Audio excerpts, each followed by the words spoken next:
আসসালামু আলাইকুম ওয়া রাহমাতুল্লাহি ওয়া বারাকাতুহু।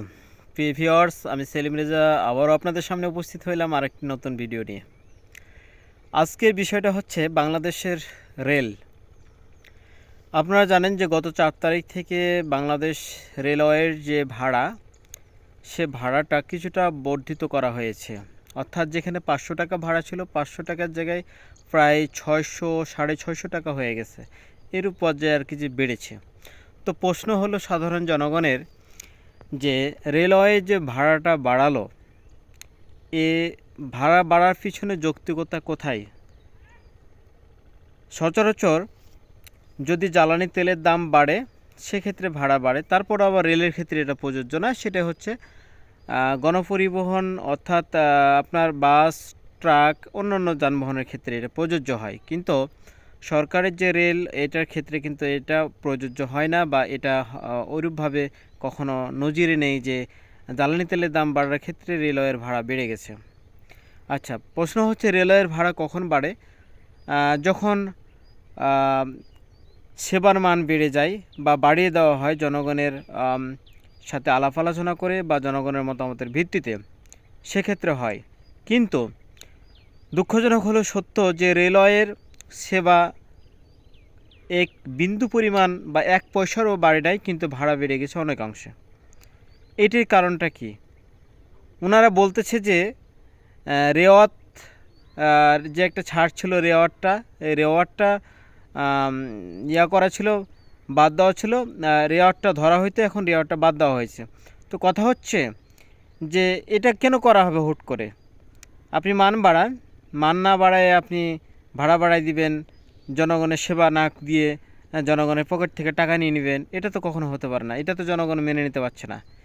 এটা তো জনগণের ওপর এক ধরনের জুলুম ছাড়া অন্য কিছু না।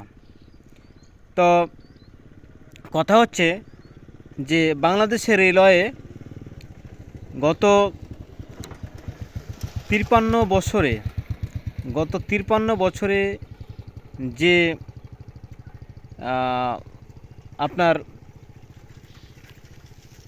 কি বলবো এটাকে, গত 53 বছরে যে লুটপাটটা হচ্ছে, এটা নজিরবিহীন।